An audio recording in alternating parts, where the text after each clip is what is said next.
tingin mo ba'y malalansi mo ako, Dea?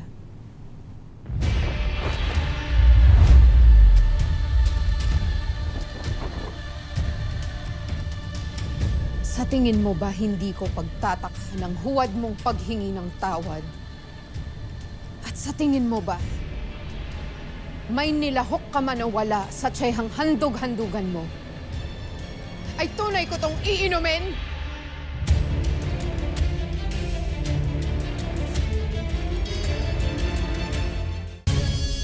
Ngunit nakita kong ininom mo ito. Maliban na lamang kung may ginawa kong hindi ko nasaksihan. Maaari mo bang kunin ang aking singsing na nasa aking hapag? Lagi ko itong suot pag ako'y matutulog.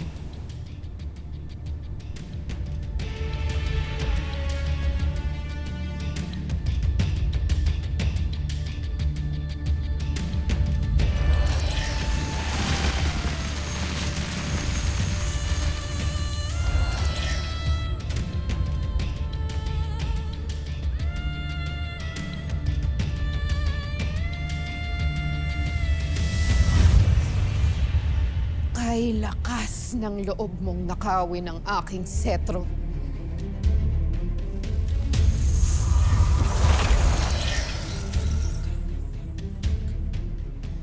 Nais ko lamang makita ang aking ada gamit ang setro na iyan. Yun lang ba? O may iba pang dahilan? Batid mo ang kaparusahan sa matinding pagkakasala sa Kera.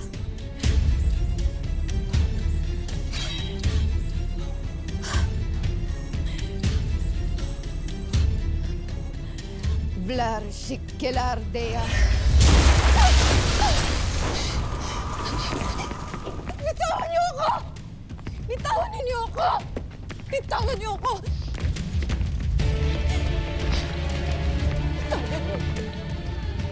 Dalhin sila sa pangunahing liwasan ng palasyo at agad silang hahatulan ng kamatayan.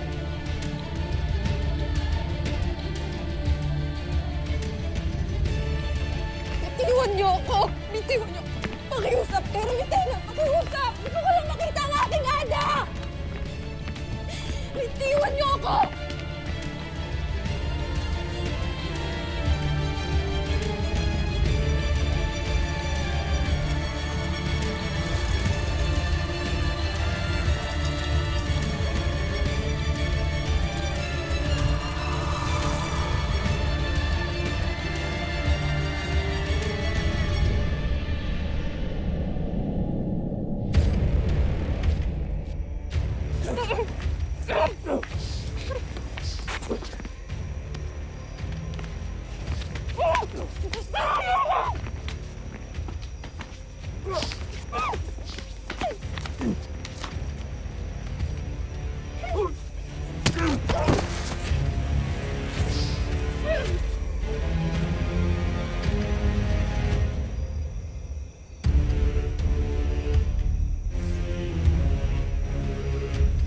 Hindi ako magsasawang ulit-ulitin sa inyong lahat na ako ay batas! Sino man ang kumalaban, tumaliwas sa aking utos. At higit sa lahat, magtangka sa aking buhay. Ay papasangin ng walang paglilitis. Wala akong sinisino. Kahit na may katungkulan ka pa sa aking hukbo. Pugutin ang suwail na ulo ni Dea!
Edo, sundan at habulin sila! Diablo!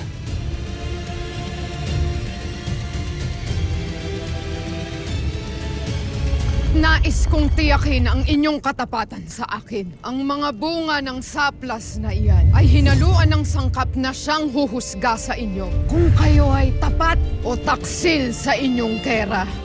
Marahil ito'y hudyat ng pagsugod muli ni Metena. Tayo maganda!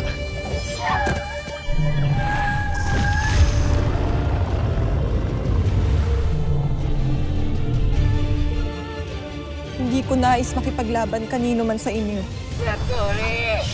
Katiwalaan ko kayo, ngunit ito yung igaganti ko sa akin! Paano kung tayo'y humingi ng tulong mula sa kanyang kalahing engkantado? Maganda yung naisip mo. Simulan na natin ang pagdakip sa kanila.